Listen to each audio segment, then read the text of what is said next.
Good afternoon. We're going to start now. I'm John Samples. I'm director of the Center for Representative Government at the Cato Institute.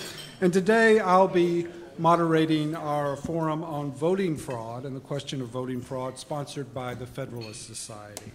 Within a little bit over a month, we will be going to the polls once again to elect the president. And as usual, there are a number of substantive questions, which we'll hear discussed tonight, I'm sure, at some length. There's also a number of questions about process. The typical one that we always have in presidential elections is there too much money being spent? Is it being spent badly or for bad purposes?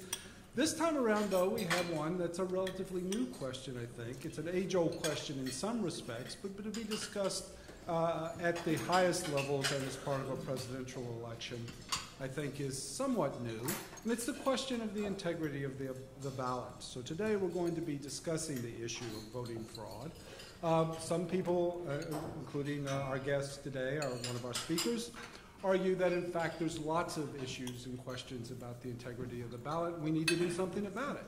On the other side, there's a very large number of people who say, in fact, this is just an illusion. There's no real problems. There's some problems to be dealt with, but that's not one of them. We ought to not be doing anything. A couple of things that you could say in general terms that apart perhaps from what our speakers will talk about today. One is that a number of states have acted in this area to pass voting ID laws on the basis of a concern about the integrity of the ballot. And one can say also, I think, fairly clearly that these kinds of actions, voting ID laws, are in fact pretty popular. They clearly, in the polls that I've seen, attract a majority of the vote. So a majority of people who are citizens. But there's also, as always, this is not just a majoritarian republic, a majoritarian democracy. There's also the whole question of law, which is particularly apt for the Federalist Society to have an event on this. The question of voter ID has been to the Supreme Court, and even just yesterday, as perhaps we'll see more in the next 2 to 3 weeks, a Pennsylvania court ruled that, in fact, the voting ID law in Pennsylvania had to be given some more scrutiny, and I'm sure our speakers will get to these issues of law. In fact, I would ask them, particularly for our audience today, to deal with the issue of law. And particularly, I want to learn something because my understanding of the doctrine here is, as far as voting ID goes, yes, but. And what does but mean? So our first speaker today will be John Fund. John is the co-author of a new book, Who's Counting? How Fraudsters and Bureaucrats Put Your Vote at Risk. So that book is available now in bookstores and elsewhere. John is National Affairs columnist at National Review and senior editor of the American Spectator. He was previously a columnist for the Wall Street Journal, where he wrote a weekly column named On the Trail and contributed to the journal's newsletter, Political Diary. He joined the journal in April 1984 as deputy editorial features editor. He became an editorial page writer specializing in politics and government in October of 1986 and was a member of the editorial board from 1995 to 2001. He worked initially as a research analyst for the California State Legislature in Sacramento before beginning his journalism career in 1982 as a reporter for the syndicated columnist Roland Evans and the late Robert Novak. In 1993, he received the Warren Brooks Award for Journalistic Excellence from the American Legislative Exchange Council. He and former Pennsylvania Representative James Cohn are co-authors of the book Cleaning House, America's Campaign for Term Limits. Mr. Fund attended California State University, where he studied journalism and economics. And since we are at a legal setting here, I will settle one of the great undecided issues. John Fund was, in fact, the first intern at the Cato Institute. John?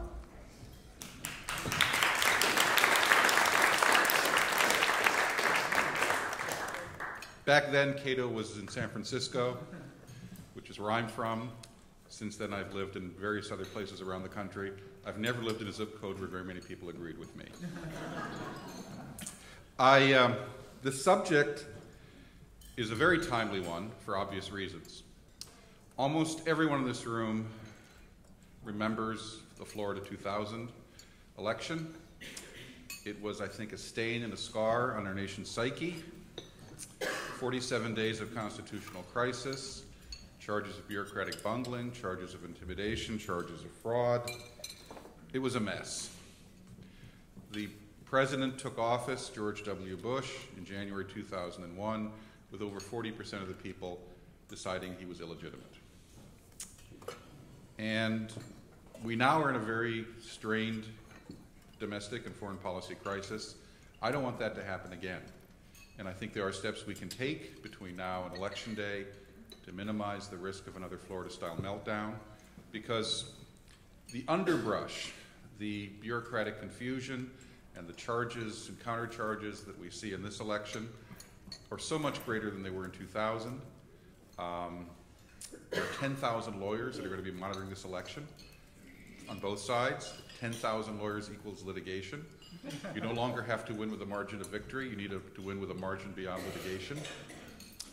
In 2004, the Kerry Edwards campaign said privately that if Ohio had been within 50,000 votes, they would have gone to court.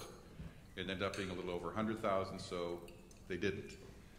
But we could very easily see a very close election, and I don't want us to go through another Florida. Now, there are many things that can be done to clean up our election systems. One of them is the parlous state of our voter registration rolls.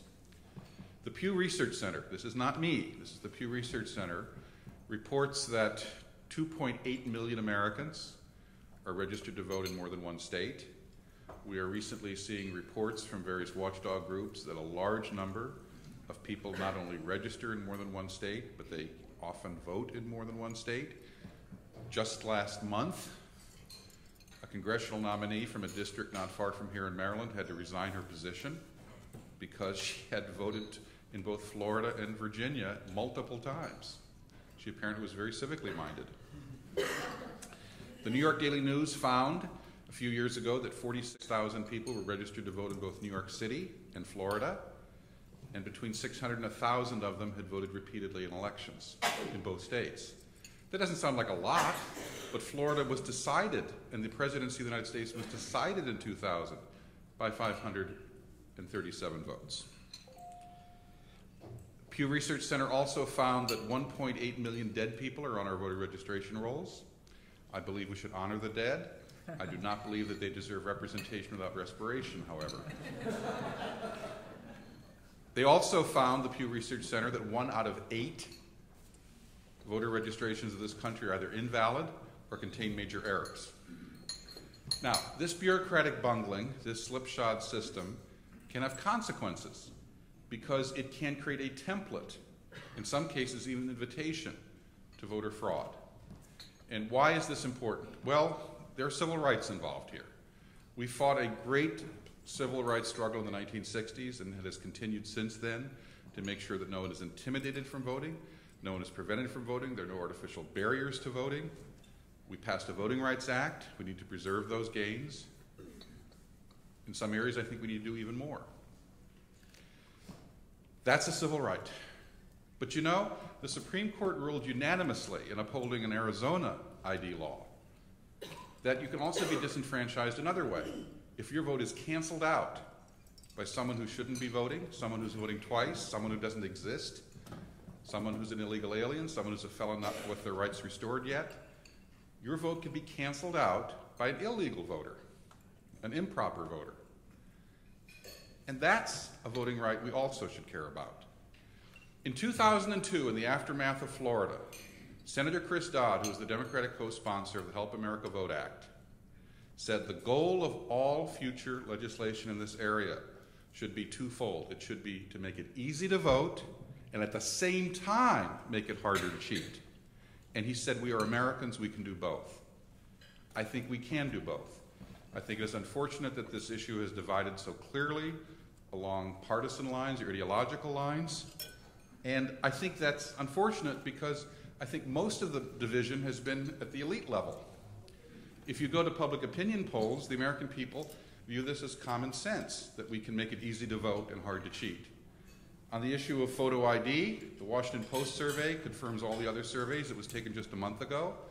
74% of the American people support voter ID. Obviously, not all of those are created equal, and we'll have some discussion about whether some are too restrictive or not. But 74%, that includes 65% of African Americans, 64% of Hispanics, 60% of Democrats. In fact, there were 38 demographic categories in the Washington Post survey. In 37, there was a clear majority for photo ID. The last group, progressive, self-described progressive liberals, otherwise known as MSNBC viewers, was 48% in favor, 44% against, even though it had a plurality. Why is this? Because it's common sense.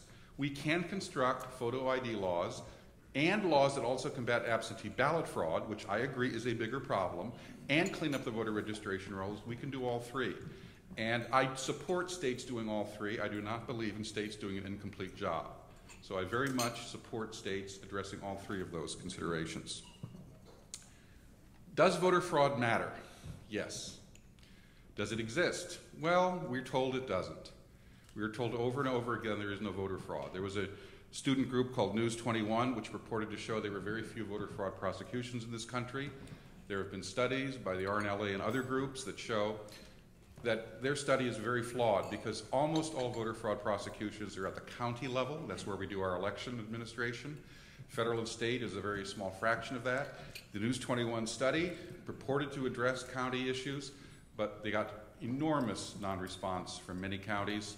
Their footnotes explaining why their study was limited and flawed almost often overwhelmed the text of the actual articles. In 2004, we had bureaucratic bungling and voter fraud in the Washington state governor's race. 129 votes separated the two candidates at the end. The King County Board of Elections found new ballots 18 different times during the recount. Sometimes you can't tell where the incompetence ends and the fraud begins. A judge who did not overturn the election nonetheless ruled there were more illegal votes cast in that election than the margin of difference. He just couldn't prove who was voting for whom. In 2008, we had the Minnesota Senate race, which was very important. Senator Al Franken, who took office with a 312-vote margin, provided the 60th vote for Obamacare. It had to get 60 votes to break a filibuster. We have Obamacare. Now, Senator Franken is legitimately the senator from Minnesota, but we did learn after the election that 1,100 felons voted illegally in that election. 1,100 in a 312-vote margin. Now, in Minnesota, you basically can't prosecute people unless they're foolish enough to prove their intent to commit the crime. So if you say, I forgot, I didn't know I couldn't vote, you're not going to be prosecuted. But enough felons, and you know, felons can be dumb, after all they did get caught. Felons, some were dumb enough to say, yeah, I knew it was wrong, I did it anyway, what's it to you, copper? And we have 198 felons who have already been convicted of voting illegally in that election. 66 more in the pipeline, dozens more under investigation. It is conceivable we could have more people convicted of voter fraud in that election, the Al Franken election, than the actual margin of victory. But of course, there is no voter fraud. Well, just looking at some headlines from the last 2 or 3 weeks, and I'll finish up with this. We are told non-citizens don't vote, or they don't vote illegally. In Iowa, 3 people were sent to jail just last week. 2 Canadians and 1 Mexican. Their crime, repeatedly voting in U.S. elections. 430 people wrote in to the Colorado Secretary of State and said, we hear there's some discussion, non-citizens can't vote. Well, I'm a non-citizen and I'm voting, so please take, or registered, and please take my registration off the rolls. Arkansas, Bill Clinton denounced efforts to combat voter fraud and integrity, saying it was a solution in search of a problem at the Democratic Convention in Charlotte. 2 hours before he mounted the podium, back in his native Arkansas, a state legislator, a state city councilman, and a police official all pled guilty to 45 counts of voter fraud in an election decided by 8 votes. But there is no voter fraud. On and on and on, we see this as a potential problem. I think we can do both. I think we can improve our voter registration system. I think we can streamline it. I think we can clean up our voter registration rolls. I think we can improve access to the polls. But I also think we can take common sense efforts that will combat and discourage voter fraud. Even if you don't prevent all of it, you can deter it. You know, people who study shoplifting will tell you, if you don't put cameras up and you don't put signs up and you don't tell people there's any risk at all, you will get more shoplifting. Well, with voter fraud, if you put a few signs up and you have a few people who get prosecuted, a few more than we do now, and you have some impediment to people just walking in and committing the crime, either through absentee ballots or at the polls, you can reduce the incidence of voter fraud. And in conclusion, as the Supreme Court has said, confidence in the integrity and honesty and completeness of an election are fundamental to our democracy. And if people lose confidence in the integrity of elections because there are insufficient steps taken to make sure that integrity is maintained, we will lose something essential to our democracy. Thank you very much.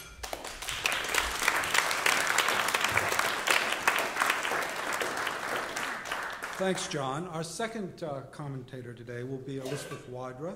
Elizabeth is the Constitutional Accountability Center's chief counsel. She frequently participates in Supreme Court litigation and has argued several important cases in the federal courts of appeal. She joined CAC from private practice at Quinn Emanuel, Urquhart, Oliver, and Hedges in San Francisco, where she was an attorney working with former Stanford Law Dean Kathleen Sullivan. Previously, Elizabeth was a supervising attorney and teaching fellow at Georgetown University Law Center. It's the Appellate Litigation Clinic, and a law clerk for Judge James R. Browning of the U.S. Court of Appeals for the Ninth Circuit. Elizabeth has appeared on television as a legal expert for NBC, ABC, CNN, Fox News, and Fox Business Channel, and Current TV, spanning the range, the known range of ideological TV, and has appeared on NPR's All Things Considered and nationally syndicated radio programs. Her writings have appeared in Slate, numerous political and legal blogs, the Huffington Post, and the ACS blog. She's also published in the Syracuse Law Review and the Yale Journal of International Law. Elizabeth is a graduate of Yale Law School. Please welcome Elizabeth Wydra.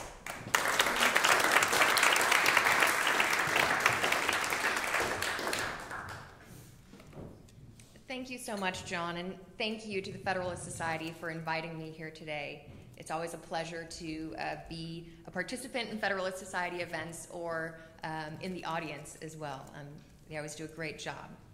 And I think it's very important for us to be discussing the issue of voting rights and voter fraud today, not just because we're about a month out from a presidential election, but also because this year marks the 225th anniversary of the signing of our Constitution.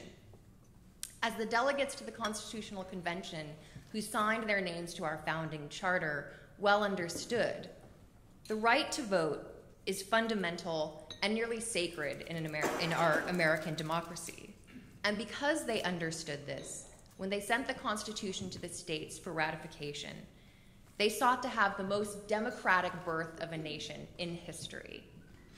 Even in the shadow of slavery, even in a society where women were treated as second-class citizens, the founding generation took small steps to expand the vote. Many states relaxed their existing property requirements to vote, and others allowed free African Americans to vote. The ratification vote became, as my dear law professor Akhil Amar likes to say, a hinge of modern history, the most democratic event the world had ever seen. Over the next 2 centuries, we the people poured blood, sweat, and treasure into reform efforts that resulted in the 6 voting amendments that, importantly, expanded the right to vote and brought even more people into the American democracy. These amendments gave the franchise guaranteed the franchise without discrimination to African Americans, women, the young, the poor. But today, state governments around the country threaten this arc of voting progress with a spate of restrictive voter identification laws. And I think John is right that there is a variety of, that there are measures that can be taken to address other instances of election fraud, but because voter ID is sort of the imminent issue right now, that's what I'm going to focus on today. So what's particularly troubling to me about voter ID laws is that they threaten to disenfranchise millions of Americans, including, and perhaps especially including, those whom we fought so hard to have included in the franchise in the first place: African Americans, young people, and the poor. Am I going to defend our nation's election system as flawless? No. I think John is right. There are definite places where it could improve and where we could do more to make our system as free, fair, and accessible to all Americans as possible. But the story that John tells in his book in support of voter ID laws is based on a fiction about voter fraud.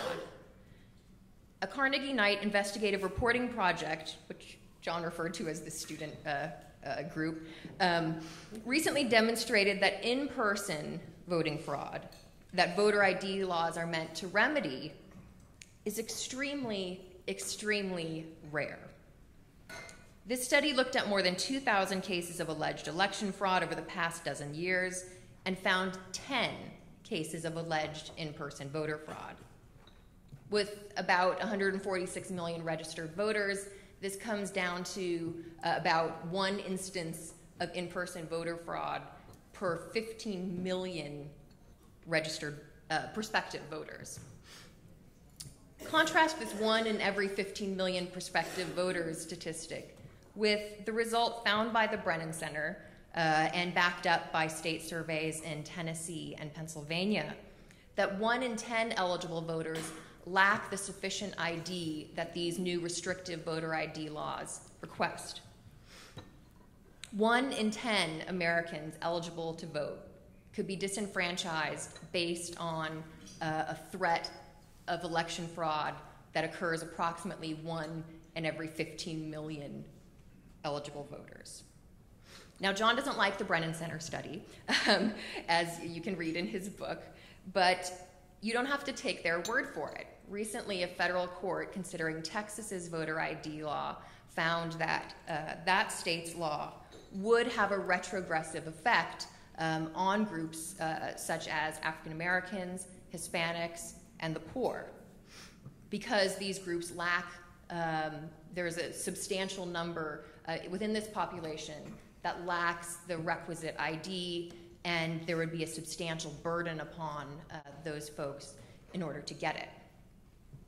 But now, as John says, and as many of you might be wondering, what are all these people doing wandering around without photo ID? What's wrong with asking voters for identification when they go to the polls? Well, nothing, per se, as the Supreme Court has noted. It's just that these restrictive voter ID laws ask for specific identification that many eligible voters don't have. Is it hard to get this ID? Maybe not for John or for me or for most of us in this room, but for Americans who live long distances from the agency where they can get this ID, for Americans who don't have a car or are elderly and infirm and can't travel to get to the agency where they can get this identification, for Americans who can't afford to take time off during their work week because many of these agencies are not open on the weekend to get this ID, it's a real burden.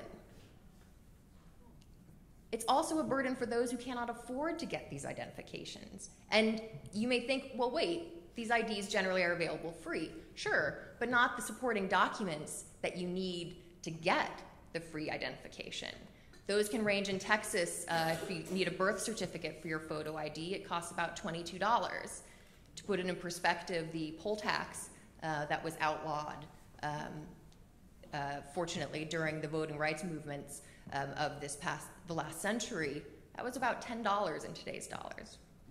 So this is a serious burden on one of the most important political liberties protected by the Constitution, a political liberty that is preservative of all other rights. Well, that's a shame, you may say. You know, sure, we don't want to burden constitutional rights, and I think John has made clear about that. But, you know, what about all the fraud that he talks about? We should also be focused on that. Well, I think it's important to be clear about what voter ID laws are meant to do.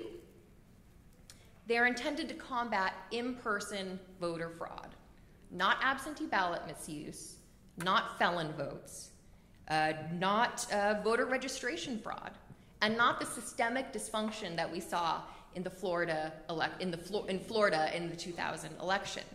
Although I think that we can both agree that that left a stain on all of our psyches, certainly did for me. But so anecdotes about this kind of election fraud used to support voter ID laws I would submit, are really misdirection. But you might say, since we're talking about democracy here, what about the polls that both our moderator and John mentioned that show that Americans support voter ID laws. Well, I'm sure I don't have to remind my conservative and libertarian brethren that under our Constitution we don't parse out our fundamental rights based on opinion polls. But secondly, it's not just about ID or no ID. It's about these specific restrictive voter ID laws. And, you know, here I think a lot of people would be surprised to learn that Texas, for example, is trying to ban student IDs, out-of-state driver's licenses, and state government employee IDs. But I think what is most telling, and what I'll wrap up on, is what happens when these claims of in-person voter fraud move from the court of public opinion to the court of law. In the court of law, you need cold, hard evidence, not anecdotes or rhetoric, however stirring John's prose and rhetoric may be. And no state defending its voter ID law has offered up proof that in-person voter fraud is rampant and real. Not Texas, not South Carolina, not Pennsylvania. And in fact, on that point, I'll close with a brief quotation of some stipulations that were entered into by Pennsylvania, by all the parties, in the Pennsylvania voter ID litigation. Quote, "The parties are not aware of any incidents of in-person voter fraud in Pennsylvania and do not have direct personal knowledge of in-person voter fraud elsewhere. Respondents," that is Pennsylvania, "will not offer any evidence in this action that in-person voter fraud has in fact occurred in Pennsylvania or elsewhere. Respondents," again Pennsylvania, "will not offer any evidence or argument that in-person voter fraud is likely to occur in November 2012 in the absence of the photo ID law." But maybe they just haven't read John's book. Thank you.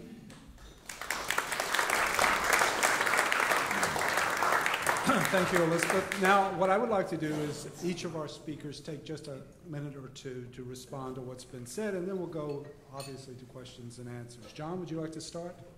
Sure. Well, in-person voter fraud is not the only thing that is covered by an ID. It can prevent double voting. It can prevent voting by people who are out of state. It can prevent fictitious registration voting. You're voting under someone else's name. And according to all of the felons who were interviewed in the Minnesota election, if they had been asked to show an ID, many of them would have been deterred from voting illegally in that election, especially those that knew that they were voting illegally at the time. Pennsylvania's law is the one we're all talking about. It's not nearly as draconian as it's been depicted.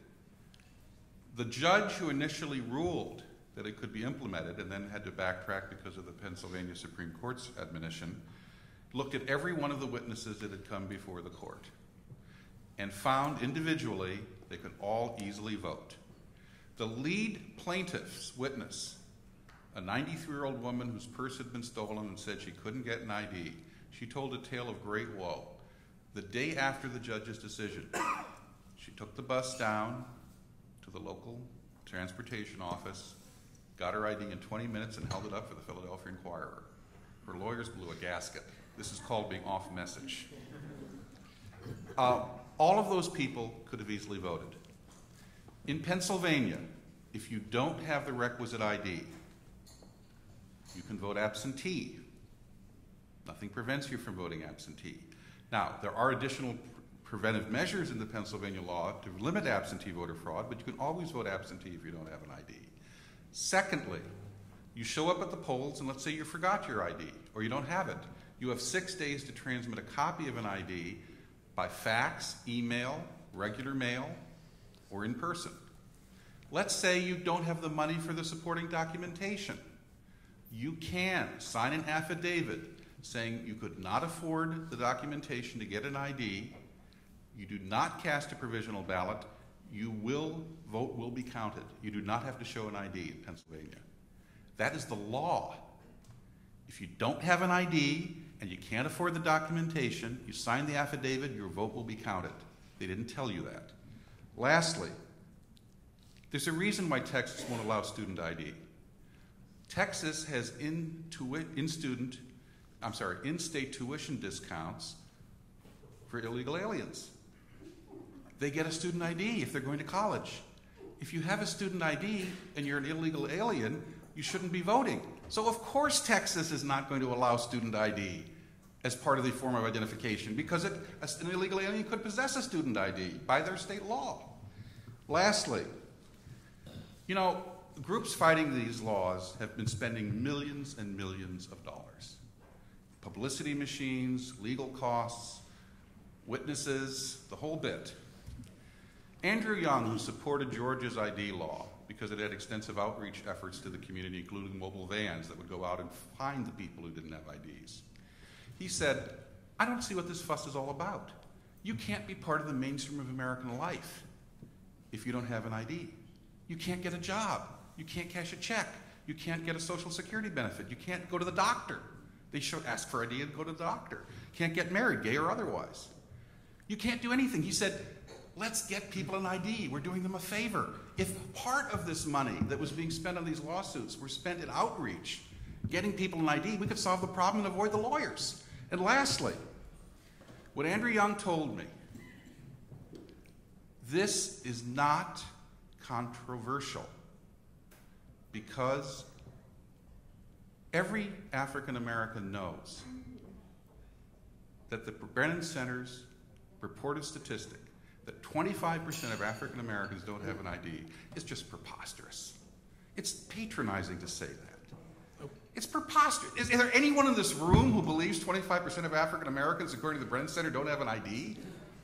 This is whenever this goes to court, the courts, whether it's Indiana or Georgia, say it's less than 0.5%, and the study for the American electorate at American University agrees. They studied 3 states. And the American University Center for the Study of the American Electorate is the premier academic institution in this area. I'll take them over the Brennan Center's 25% figure any day. I bet Elizabeth has a different view about that. I do. Thank you.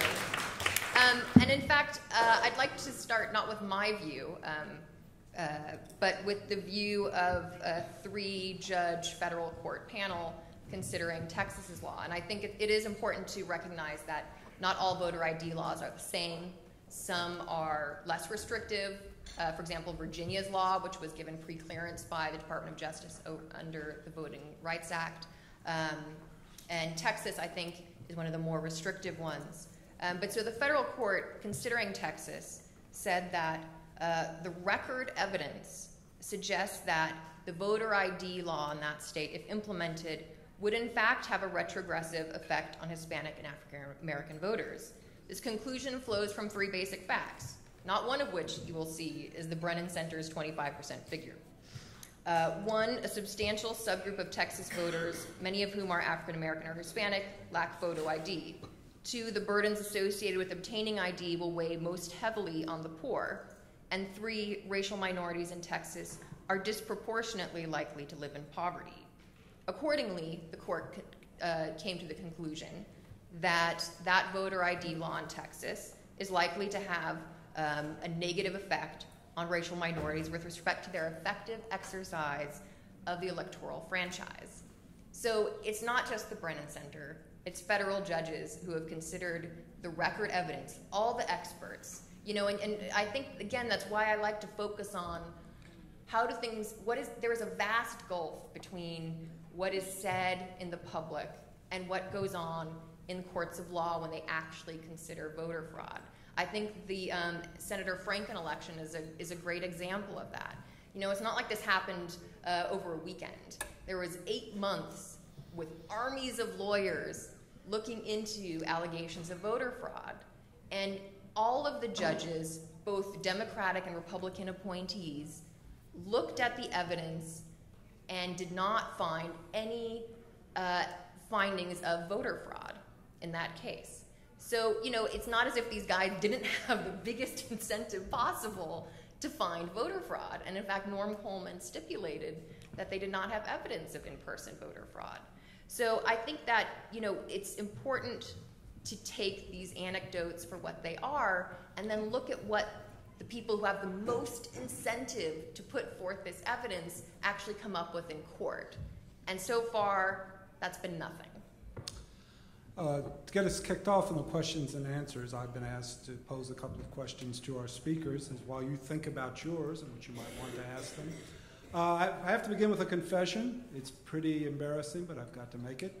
I am not a lawyer by trade. I am a political scientist.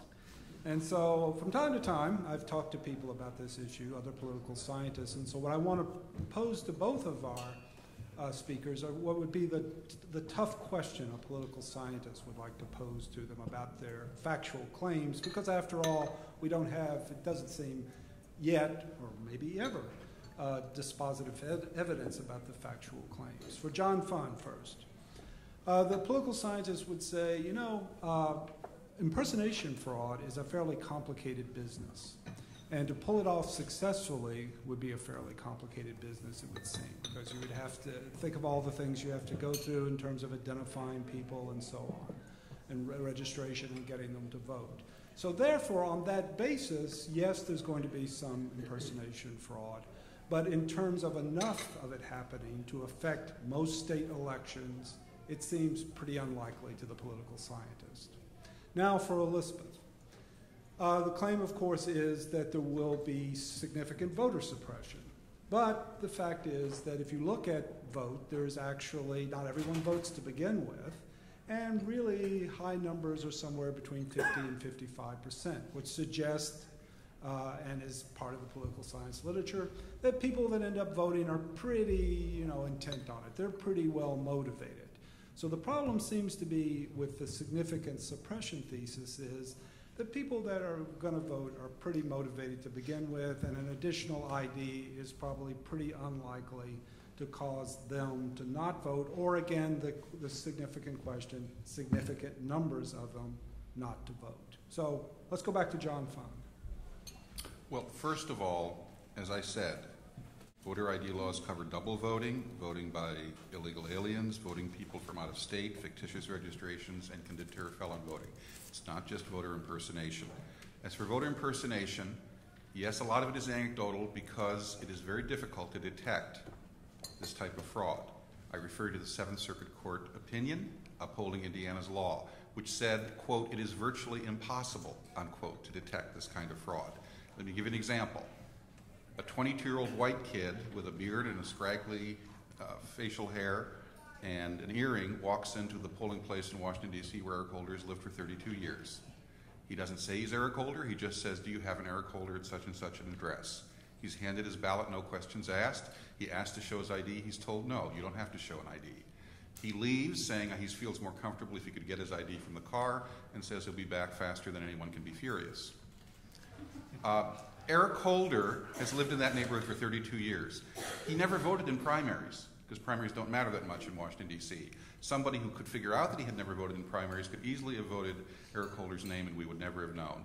If you voted the name of a dead person, how likely are they to complain? Not very likely. Chris Matthews is a big opponent of voter ID laws. Big opponent. But this is what he said on Hardball. This type of impersonation fraud has gone on in Philadelphia since the 50s. Someone calls to inquire whether you're voted or are going to vote, and then all of a sudden somebody does come and vote for you. This is an old strategy in big city politics. I know all about it in North Philly, where I'm from. It's when it went on, and of course it still goes on. Now, this is anecdotal, but we don't have to discuss that this is non-existent.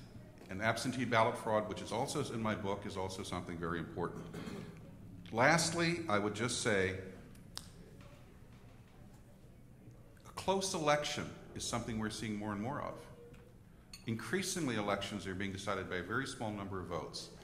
Florida was 537 votes. We're going to see very close races in many states. Even a few votes can make a difference. And if an election is close, the incentive to commit this kind of voter fraud goes up. In 2000, which was a very, very hotly contested race, a Park Avenue heiress flew to Milwaukee, Wisconsin on her own dime, spent thousands and thousands of dollars, and she was convicted of this, taking homeless people and busing them from polling place to polling place and paying them off in cigarettes. She spent thousands of dollars doing this. She was able to do this because in many states you can same-day registration and vote. She was convicted of it. They asked her why she did it, and she said, the election was close. I felt I had to do something. So she flew all the way from New York to do it. This is not unprecedented. It does happen. And if you can deter it, even if it doesn't happen often, as the Rhode Island Secretary of State, who is a Democrat supporting photo ID, that state's legislature passed a photo ID law, and the sponsor was the only African-American state senator and the only African-American speaker that state has ever had in the state house. He said, if you can stop a problem before it metastasizes, if you can stop a problem before it gets bigger, and you can do it easily, you should do it. And that's what we did in Rhode Island. Elizabeth, aren't the voters likely to vote anyway? Yeah, you know, I think that that's in some ways asking the wrong question. Now certainly, as the Supreme Court noted when it considered the Crawford case, you know, it's not really too much to ask a voter to, you know, go even 100 miles away to a DMV to get an agency, to get to a DMV agency to get the requisite ID. But when you're talking about the right to vote, which has been so hard won for so many people, and the burdens that are placed on that right, you know, the federal court in the Texas case noted that, you know, even the most committed citizen would agree that a 200 to 250 mile round trip, especially for those people who don't have the driver's license in the first place, is why they need to go to the agency to get one, constitutes a substantial burden on the right to vote. And I think that's a problem from both a legal standpoint under the Voting Rights Act in those states that are covered, as well as from a political science perspective and, frankly, a values perspective. You know, I don't want to say that, you know, we should make it so easy to cast your vote that we vastly increase the likelihood of voter fraud, but at the same time, I don't want to put substantial burdens on one of the most fundamental political liberties that our Constitution guarantees. So fundamental because it's really preservative of all the other rights that we hold dear in the Constitution. So, you know, I think that there is a substantial burden. Is it substantial for everyone?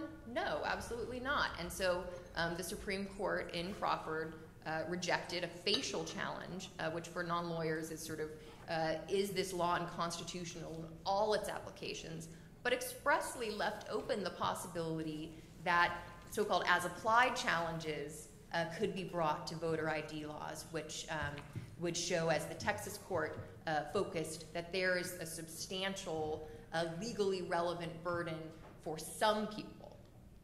Yeah, Elizabeth's point, I think, is one that's worth remarking on. I would be willing to bet that one day we'll have a Federalist Society launch on a fairly massive absentee ballot fraud. And of course, absentee ballots have been pursued to make it easier and easier to vote. So your point is well taken on the easiness of voting. But now it's for you, the participants here in the lunch, to ask your questions. Please raise your hand and wait till the microphone comes, and I'll identify you by pointing at you rather rudely. But once you have the microphone, give us your name. If you want to, give us your affiliation, and then please pose your question to either of our speakers or both. The lady in orange here.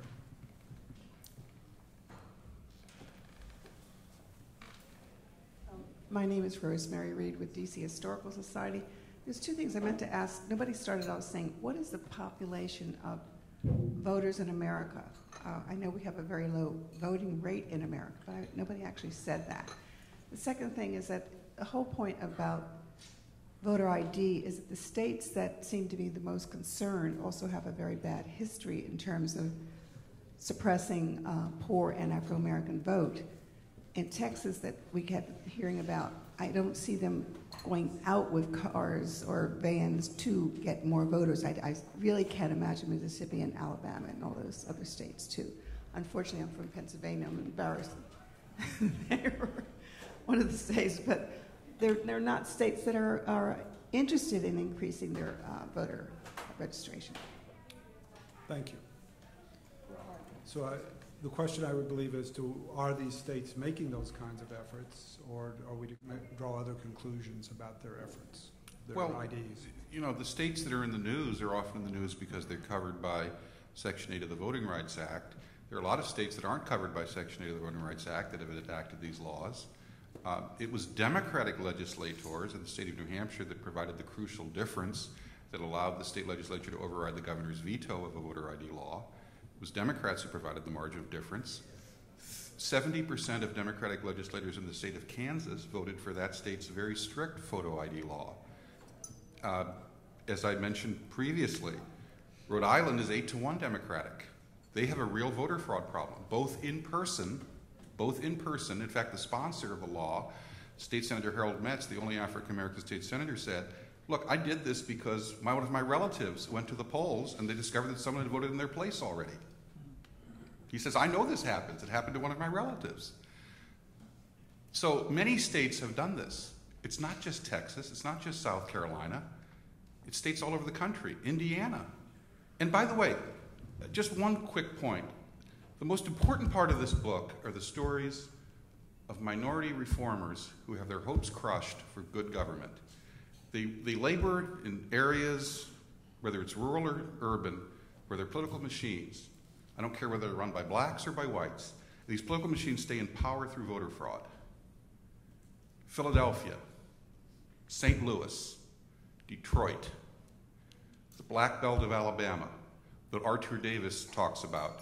He said, you think voter fraud doesn't happen? There are FBI investigations all over my area and convictions and all over my district. Detroit, Kwame Kilpatrick was a corrupt mayor of Detroit. He's now on federal court answering 15 charges of political corruption. He may have won his second term through voter fraud, massive absentee ballot fraud, massive misuse of ballots in Alzheimer's home patients. The city clerk of Detroit had to be physically removed from her office because she had either allowed this fraud to happen or abetted it. Kwame Kilpatrick won an election under a cloud. Detroit would have been much better off if Mayor Bing could have taken office, or the reformer that ran against Kwame Kilpatrick could have taken office earlier. The biggest victims of voter fraud in this country are minority voters in areas where there's a political machine that makes sure you can't fight City Hall because City Hall will steal your votes. Luke? Would you like to respond, Elizabeth, to the question? Well, I think that's a really great question. And, you know, I think that what's important is not whether there are some Democrats who support these restrictive voting laws or not. Honestly, I don't care whether it's Democrats or Republicans who are passing these. What I care about is ensuring that the constitutional right to vote is not infringed upon, especially with unnecessary voter ID laws, which I don't think would really address the many compelling instances of corruption that Joan mentioned. And so I think that, you know, one thing that your question points out, that we have some of these restrictive laws in states like Texas and South Carolina, is the importance of the Voting Rights Act, which has the preclearance provision, which requires states like Texas and South Carolina to get permission to change their election procedures from the Department of Justice or a federal court. That's prevented these laws from going into effect.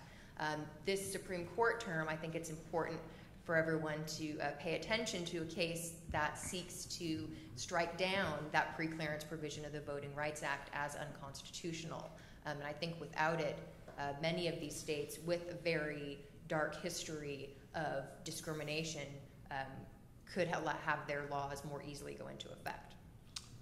Gentleman right here, I believe, a second. Right there, yeah.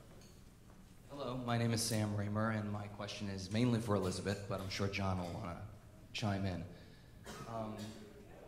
Do you feel that it is a value issue to require identification and registration for handgun purchases in a similar way to voter ID laws, in that it affects the poor and minority members who can't get these IDs, can't travel to the place to get them?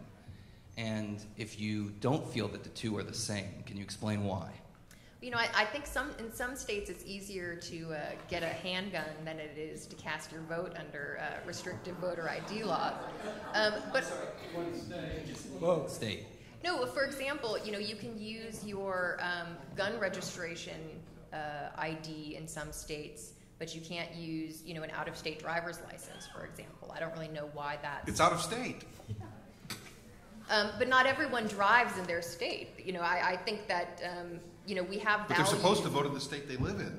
If you show an out-of-state license, that may show you actually are from out of state. Or it means you don't drive in your state and you haven't gotten a new one. But you're supposed you know, I to, think that's the many law. of us in DC don't have cars. Do we all have driver's licenses? Not everyone has a passport. It's, you don't always have the ID. But I want to be clear that I think the values that support making sure that the right to vote is not infringed is important, because it is preservative of the Second Amendment rights you talk about. It's preservative of First Amendment rights, because that's how you vote. That's how you get these rights protected by your local governments, is being able to cast your vote and saying, hey, we don't want restrictive handgun laws. And I will say, just because I'm sure you're skeptical, that I filed a brief in the Supreme Court supporting the incorporation of the Second Amendment to states and municipalities. So I do not disagree with you that an individual right to have a gun is a constitutional right and part of our values as well. I support ID for holding firearms. I do.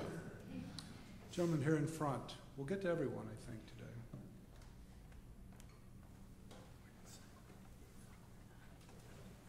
Thank you. I'm Tom Sussman, and I have one quick question and one perhaps a little more detailed. The quick question is, I just don't know the answers. How difficult it is it for people to get driver's licenses, for example, if they are from out of state or a non-citizen or a felon or live in 2 states, Florida and New York? I mean, it seems to me that we need the basis of comparison before we condemn felon voting as a basis for having voter ID. If felons need to drive to get to their parole officers' meetings, former felons, why is that a remedy to these various problems? If someone lives in New York part of the time and Florida part, they're going to have 2 driver's licenses. Well, how does voter ID help those? And the second one, so no one's mentioned the cost of these programs. And I guess, John, you did mention that there are so many other infirmities in our election process at the states and local level. Is this distracting us? Are these various election boards saying, well, we've now solved it, we have a voter ID law, even though their machines don't work and they don't police absentee ballots and all these other problems? I wonder whether this is really focusing on the wrong issues. Well, all of the states that have recently addressed this issue have done it comprehensively. I do not support some of the early states that just did voter ID. I think that's a rifle shot approach, and it's very limited, and it doesn't address the other issues that we need to address. But if you do 3 things in tandem, clean up the voter registration rolls, no one of any party should support the state they're in. Clean up absentee ballot fraud, and it can easily be done by asking people to submit the last 5 digits of their social security number and driver's license when they submit an absentee ballot.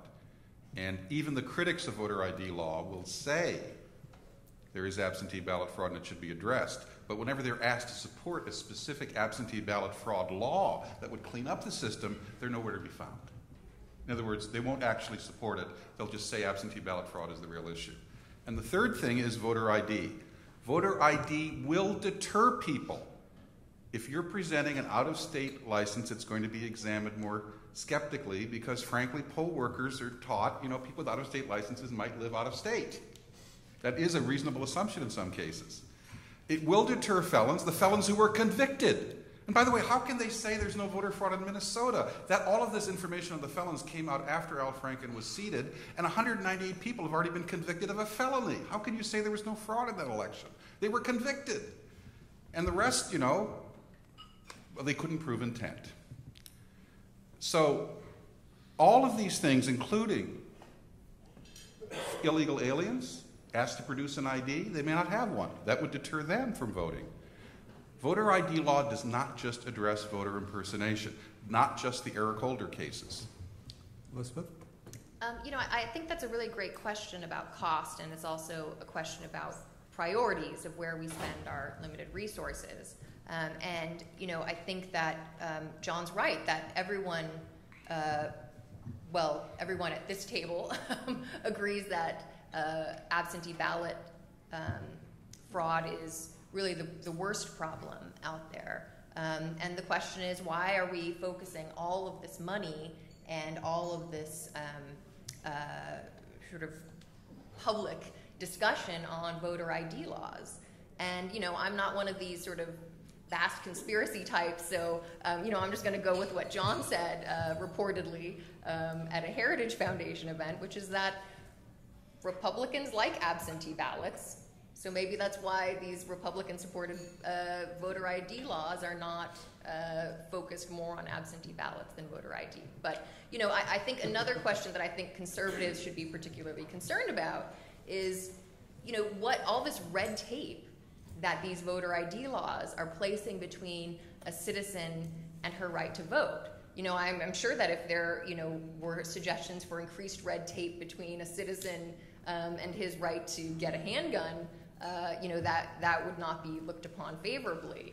So, you know, we have this red tape, which also carries cost with it. In Pennsylvania, there have been studies that show that, you know, it would be impossible for the state of Pennsylvania to afford to produce a new card for everyone who needs one under its new law before the next election. So cost, I think, is a major issue, which I think would frankly make my conservative friends have some problems with some of these laws.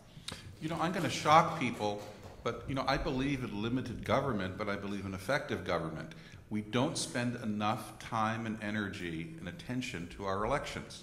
The average poll worker is 70 years old. We need to encourage high school and college students to get credit for actually showing up at poll workers so they can learn something about our democracy. We should spend more money on voting machines. The reason why you often don't keep your ATM receipt is those machines are built to last and are quality. Our voting electronic machines often aren't nearly as expensive and sophisticated. I actually believe we should spend more on our elections, and just because I believe that doesn't mean I'm not a conservative. It just means that in the areas of the government that the Constitution actually says we should have, and running elections is one of them, I actually think we should spend enough money to make sure we have confidence in our elections. Gentleman in the back. Hello, I'm Eric Lobsinger. I'm a teaching fellow at Georgetown University Law Center, so thank you for your remarks.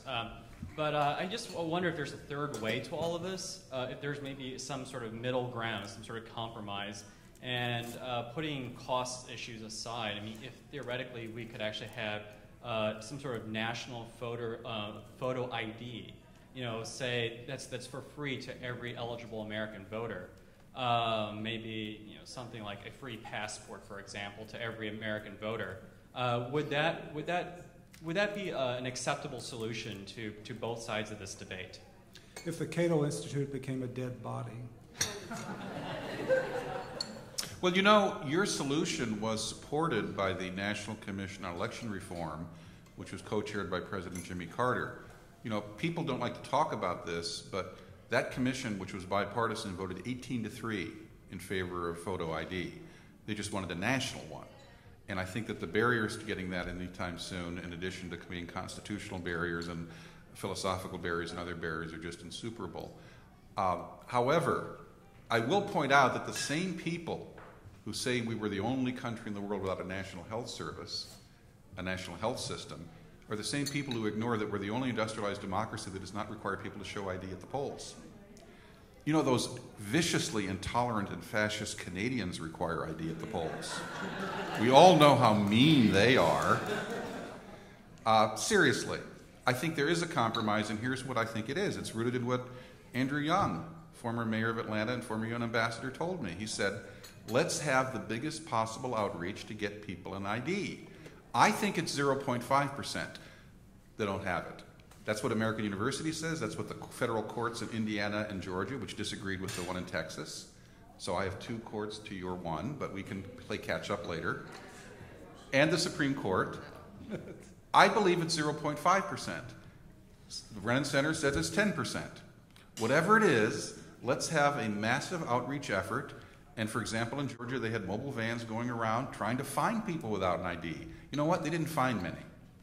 In South Carolina, they had a program. They offered a free ride and support for getting the documentation. You could get as many rides as you wanted in order to get the documentation, in order to get an ID. They offered free transportation. In 1 year, they had 23 requests. So, regardless of how many it is, I say the solution is let's get everyone an ID. Rather than fight it out in court, let's make sure everyone has one, because you can't be a fully functioning citizen in this country without one. Yeah, you know, every time there are roving vans in my neighborhood asking for my ID, I immediately run out the front And door. where do you live, my dear? Where do you live? Washington, D.C. Well, they don't have mobile vans here. But I think, you know, to your question, I think that's a great idea. And I think that, you know, people who support voter ID laws should, you know, put their money where their mouth is. And if you want to send out free IDs to every eligible American voter, you know, that's not necessarily a bad thing. It's not that showing ID is necessarily wrong. It's, are you overly restrictive in the kind of IDs that you require? And that's what separates some of these laws from others. And, you know, if you had a truly free identification card where you're not charging people for underlying documents and you mail it to them so they don't have these other barriers, then I think that'd be an entirely different question. Lady in the back. Yeah. Oh, sorry. My name is Penny Eastman, and I'm with Morpho Trust USA, and my company makes 42 or 43 of the state driver's licenses around the country. We also make the passport card, which is this tiny little card that you can get as a passport that's only good for Canada, U.S., and Mexico, and the Caribbean, that's very easy to carry around. And this is not an ad for my company, but I just wanted to... You still may get some business after this. Yeah, my part. But going back to what the gentleman from Georgetown University said, is I think really the key, one of the keys is help people get IDs. Use the DMV system, use the Social Security system, use systems that are already established so that people aren't afraid of them. The national ID, I think, is never going to happen. I mean, you know, Senator Schumer tried to do it, and he just got shot down as part of immigration reform. But I think that's really the way to go, rather than argue about should people be able to vote, not vote, do they have an ID, do they not have an ID. Let's get everyone an ID in this country, and it can be a variety of ways. I mean, I agree with both of you, and I certainly hope, Elizabeth, I don't think you are, that you're not promoting that people should go in and say, I'm Penny Eastman, I'm going to vote if they don't have an ID. I assume that you're not saying that. You know, I mean, you know, you have to, at some point, under penalty of felony, I mean, I personally think that counts for something. You know, we have many agreements in society, business, governmental, civic, where submitting an oath under penalty of felony is sufficient. But, you know, there are ways that, you know, for example, in a lot of states, you could use like a utility bill or something like that to prove who you are, or your voter registration card, or you know, other forms of ID. The issue is not really ID or not. I agree with you. It's what kind of ID. And, you know, if it were so easy for everyone to access those agencies that you talk about, then we might have less of a problem. But there are, in some states, because of budget cuts, some of these agencies are only open, you know, like on the 5th Wednesday of every month. Well, there aren't that many months with 5 Wednesdays, you know, or only open 2 days a week. And so Can you give me an example of one of those places? I can. Okay. Let me look through. Well, Where's the 5th Wednesday example? But the other thing, John, is that's not true with DMVs. I mean, my company does driver's license, so the DMVs are open all the time. But I don't know about some of the other ones that Elizabeth was talking about, but the DMVs, not all DMVs are open. They're pretty much open. Okay, I'm waiting for the 5th I'm Wednesday looking. example. We'll have to research them. And most people have driver's licenses. Well, let's go on and get some more questions. I want everyone to have a chance. Gentleman right here.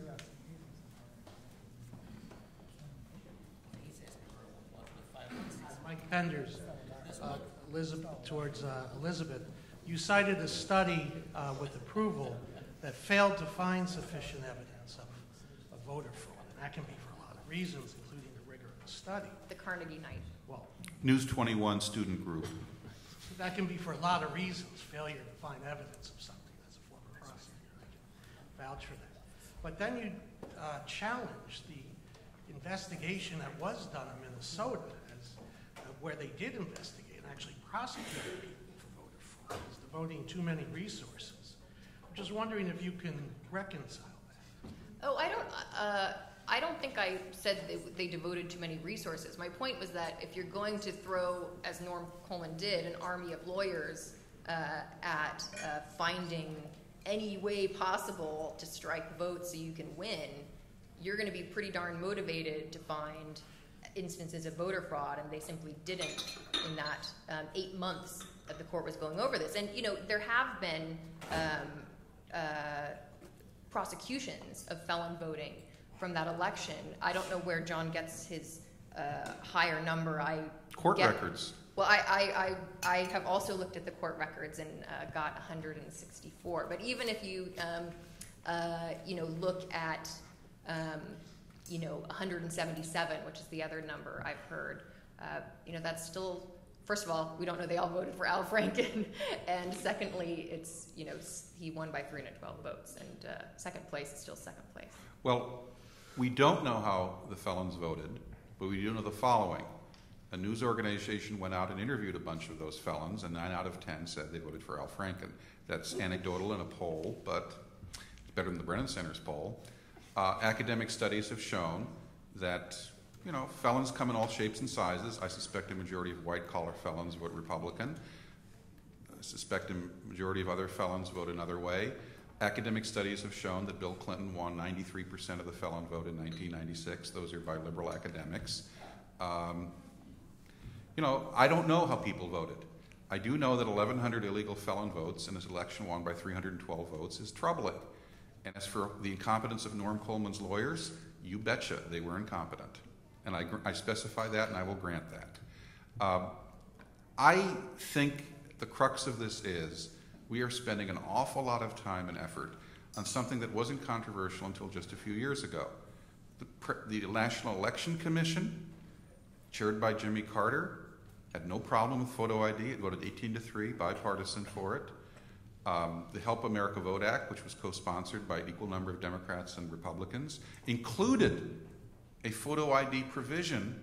If you register by postcard and apply for an absentee ballot, the first time you actually have to show up in person with an ID to prove you're actually a living human being. That's a federal voter ID requirement. It goes back to 2002. And it was passed bipartisan, Democrats controlling the Senate, Republicans controlling the House. This didn't used to be controversial. I say let's return to the days when it wasn't controversial. And I support far bigger efforts than are currently going on to outreach to those people who don't have an ID and get them one. And I know Pennsylvania allocated $10 million, it should be more. I know Texas has allocated some, it should be more. But wouldn't that be a better way to solve this problem than giving all the money to the lawyers or the publicists and having endless lawsuits about this? I think that'd be a much better way to go. One more question. Lady down front. Hi, my name is Shelby. I'm black. I'm from an inner city. I'm from Detroit. And I wanted to make 2 quick comments. The first one is I'm getting so very sick of the victimization that I'm hearing from people about blacks and our inability to get an ID. I wanted to make a statistic. In the city of Detroit, the #1 business in my city is a liquor store. If voter ID was a problem, I promise you the liquor lobbies would be going off the handle screaming how minorities can't get access to the liquor stores in downtown Detroit or Baltimore or DC. So I think that what too many people on the left do is you guys play this race game of victimization to make it so if anyone's against it, we're racist. And I think that what you all need to be very careful of is this narrative and this characterization that because I'm black, I'm a victim and incapable. I am fully capable of saving my money to get an ID. If that means I choose not to buy a pair of shoes because I believe in the right to vote, I will do that. When I turned 18, I had the choice to go to homecoming or get my voter registration. I went and I got my voter ID because it was important to me. So I think you guys would do a lot better if you would stop looking at me as if I need your help and start expecting me to be an American, an adult, and take personal responsibility for my life.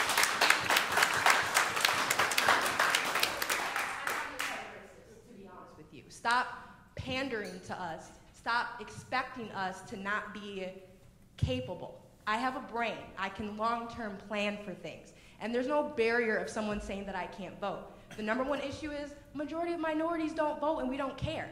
That's the real issue. Black people in general just don't vote in large numbers because we don't see the change.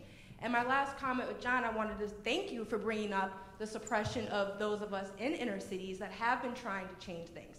I'm a registered Republican in my city. My vote was not counted, and I know that for a fact. And there were a lot of people, Black African Americans that are Republicans, that try to change things in our cities and were suppressed. So maybe if you guys are really concerned about voter suppression, why don't you really care about Black voters then and not just, it seems to be the Black political democratic machine? The first part was to Elizabeth, so let's start with Elizabeth. Yeah, I certainly hear you, and I apologize if there was anything I said that you took offense to. I'm not supporting victimizing anyone. What I am supporting is making sure that the guarantees in our Constitution of the right to vote for all Americans, and specifically under the 15th Amendment for people of any race or ethnicity, are guaranteed to all Americans. And so I don't think that's playing a race card. I'm sorry if you felt that way, but I think that's just trying to follow through on what we fought so hard and what previous generations of Americans fought so hard to do, which was to ensure the franchise to all equally and to make sure that we all, especially those of us who weren't included in the founding's generation of citizens, are able to be full and equal citizens. And I think that, when you look at some of the states like Texas, for example, and other states, you can look at the vast record put together by Congress when they reauthorized the Voting Rights Act in 2006. Unfortunately, there are places where there still remains outright voter discrimination based on race, ethnicity, gender. And so, I wish that we were in a place where it was just simply a matter of personal responsibility, as you talk about, but in many places, I don't think that that's the case, or at least the record before Congress that was put together by experts say that isn't the case. But I take your point, and certainly there is some level of individual responsibility, and I think that's sort of some of the difference between what the court in Texas talks about, people who live in cities who might have greater access to the agency that gives its identification, and people who might live 250 miles or more from the agency where they can get theirs. And there are real burdens that have been categorized by the courts and Congress, et cetera. Well, first of all, if somebody really lives 250 miles away, I suggest they vote absentee. And everyone has a social security number. That's no barrier to voting. Let me try to lower the temperature here. I think everything that Shelby said was very stirring and very persuasive, but she did use the R word, racist. I want to make an appeal to people on all sides of an issue. We used to have a time in the 50s and 60s where we yelled communist under every bed. It eventually lost all meaning. It was a substitute for thought and an automatic detour away from rational discussion. I'll make a personal plea here. We need to realize what racism is. It's a belief in the superiority of one race over another. It doesn't involve every slight, every insult, or anything else that happens. Let's actually call racist what it really is and not use the term for other things, because it devalues and I think lowers the impact of the word, and it helps us not really find real racism when we find it. I have been called a racist on this issue so many times I have a rhinoceros hide. The Nation magazine just yesterday said there's a special place in hell for me for my role in voter suppression. Well, look, I am a big boy, I can take it. But seriously, this has become, when you call someone a communist and they're not a communist, when you call someone a racist and they're not a racist, it just is a substitute for thought and the kind of informed discourse that we should have. You know, let's presume that people on both sides of this issue have sincere motives and evidence on their side that they sincerely believe, and that they actually are not operating primarily from racial motives. One way or another, either it's from patronization, as Shelby mentioned, or from the desire to suppress voters. Let's give people the benefit of the doubt on good intentions, and let's not retreat to the R word at the first instance. Thank you very much. I'd like to thank both of our panelists today. And remember, we've had a very excellent panel, I think, on voting fraud. If it's piqued your interest, remember the book is Who's Counting? Our co-author is John Fund, that's F-U-N-D, if you want to go to your local bookstore and have some good reading before November 6th. In general, I'd like to thank everyone for coming today and the Federalist Society for holding this event. Thank you.